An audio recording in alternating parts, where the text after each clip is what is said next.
연초부터 지금까지 S&P 500이 좋지 않은 모습을 보이고 있습니다. 연간 10% 가까이 빠진 상황인데요. 그 와중에 역시 워렌 버핏이었습니다. 진작에 S&P 500을 전부 매도했었죠. 물론 전체 포트폴리오로 봤을 때 0.01% 수준밖에 되지 않는 아주 작은 비중들이었습니다. 오늘은 전반적으로 이 워렌 버핏과 슈드의 포트폴리오 변화에 대해 말씀드려 보겠습니다. 워렌 버핏은 현재 현금 비중을 계속 늘려가고 있고요. 그 와중에 일본 종합상사를 눈여겨보고 있습니다. 앞으로도 꾸준히 매수할 계획이 있다는 의지도 비쳤는데요. 그리고 주식의 비중 변화를 좀 더 자세히 보겠습니다. 포트폴리오 변화를 보면 우선 도미노 피자의 비중이 가장 크게 늘어난 걸 볼 수 있고, 수영장 관련한 도매회사 주식, 라디오 서비스를 제공하는 시리우스 XM, 네트워크 보안 기업인 베리사인, 석유회사인 옥시덴탈, 주류 회사인 콘스텔레이션까지 우리가 흔히 투자하는 기업들과는 거리가 좀 있는 주식들입니다.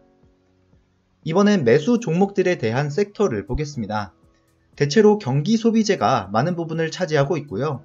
IT, 에너지, 필수 소비재가 있습니다. 큰 맥락에서 봤을 땐 결국 소비재에 대한 섹터의 비중을 늘렸다고 보면 되겠죠. 이번엔 매도 종목들입니다. 큰 비중으로는 뱅크 오브 아메리카, 시티그룹과 같은 금융주들이 줄을 이뤘고, 그 외 나머지 기업들은 아주 작은 규모로 매도했습니다. 모든 종목들을 섹터로 분류하면 대체로 섞여 있지만 금융주가 많다는 걸 알 수 있습니다. 또한 그 비중도 매우 크죠. 뱅크 오브 아메리카나 시티그룹의 경우 1%를 초과한 수치를 보였습니다. 결국 한 문장으로 요약하면 소비재에 대한 섹터를 강화하고 금융 섹터를 약화시켰다고 보면 될 것 같습니다. 내친 김에 그 이전 분기도 보겠습니다.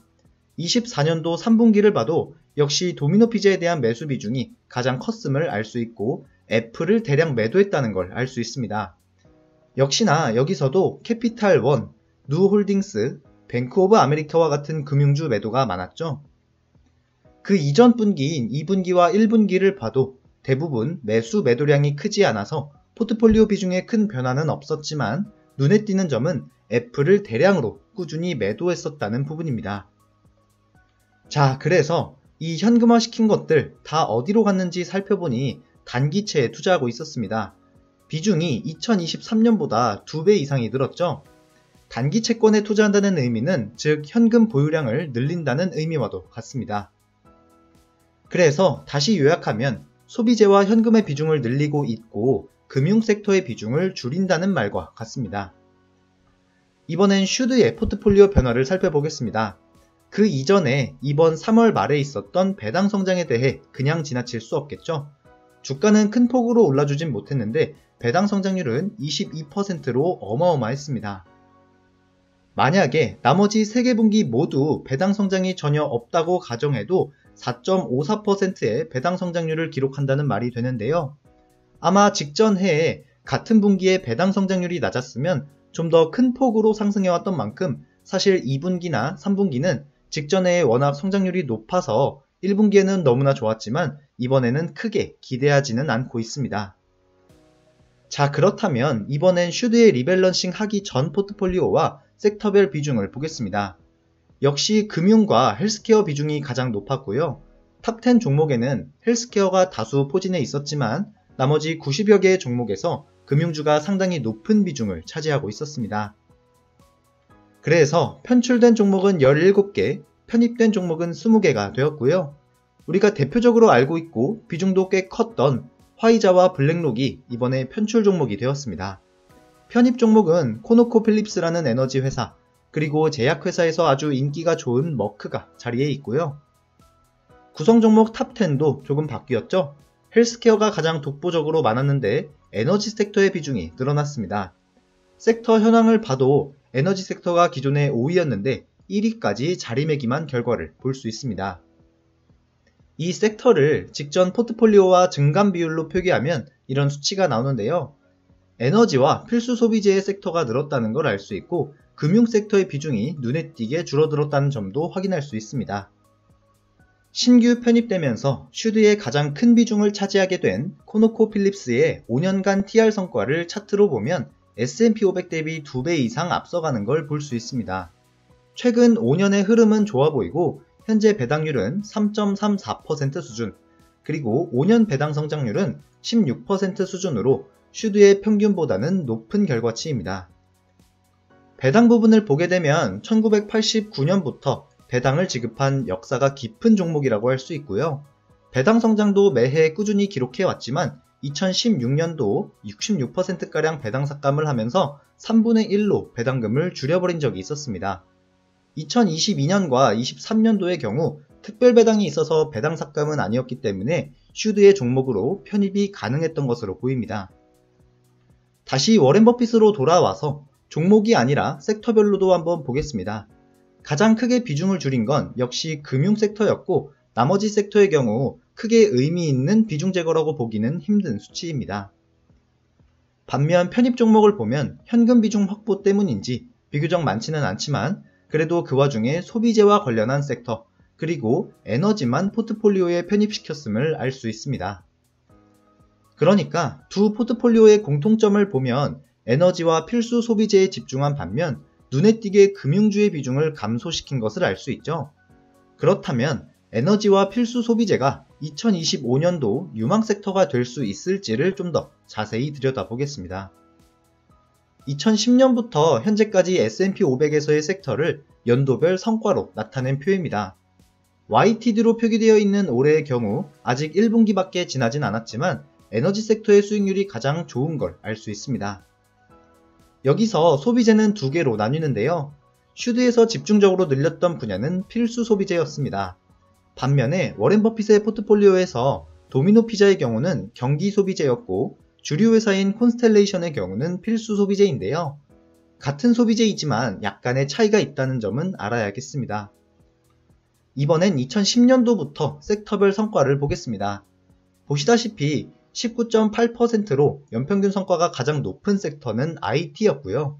에너지 섹터는 가장 연평균 수익률이 떨어지긴 하는데 오를 때는 한 방이 있는 아주 무서운 섹터입니다. 그만큼 변동성도 큰 편에 속하고요.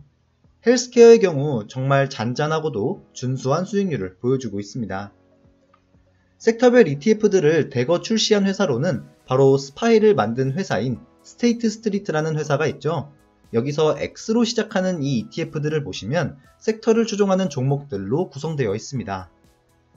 방금 전 보셨던 2010년도부터가 아닌 1998년도부터의 성과를 보면 수익률이 좀 다르게 나오는데요.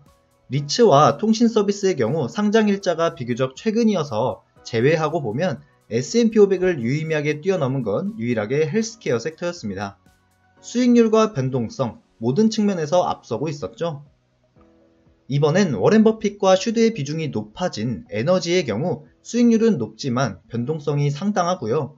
필수 소비재의 경우 수익률은 낮지만 변동성이 거의 없었기 때문에 아주 안전하게 흘러가는 섹터라는 걸 보여주고 있습니다.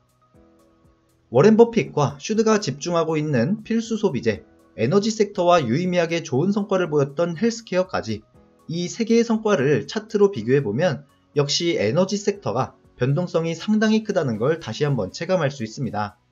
반면에 나머지 두 개의 경우 아주 잔잔하게 오르는 걸 확인할 수 있습니다. 자, 여기까지 버핏과 슈드를 통해서 유망 섹터를 알아보는 작업을 거쳤는데요. 그렇다면 현재 하락장인 상황 속에서 어떤 투자를 하는 게 좋을지 저의 생각을 말씀드려 보겠습니다. 개인적으로 현재 금융 섹터에 개별주나 ETF에 투자하신 분들이 있다면 잠시 정리해 두시는 게 좋지 않을까 생각합니다. 이렇게 우리가 지켜보는 포트폴리오의 변화에서도 좋지 않은 방향성을 가리키고 있고요. 장기 투자의 관점에서 봤을 때도 이 금융 섹터는 시장 지수보다 수익률과 변동성 모든 측면에서 좋지 않았기 때문입니다. 그런데 에너지와 필수 소비재의 경우 비중이 늘긴 늘었지만 이 두 개의 섹터에 대해 저의 생각은 좀 다른데요. 에너지 섹터의 경우 장기 관점에서 수익률이 좋은 건 맞지만 이 변동성을 무시할 수 없기 때문에 저라면 투자를 망설일 것 같습니다. 반면에 필수 소비재의 경우 안정적인 수익률을 보이면서 현재 앞서 본 포트폴리오에서도 특히 워렌 버핏이 비중을 크게 늘리고 있는 분야였죠. 올해의 시작도 나쁘지 않은 결과치를 보이고 있는 게 이를 대변하고 있고요. 작년에 금융주를 상당 부분 정리하고 에너지와 필수 소비재를 선점한 워렌 버핏의 버크셔 해서웨이는 올해 시장 수익 대비 엄청나게 좋은 성과를 거두고 있죠.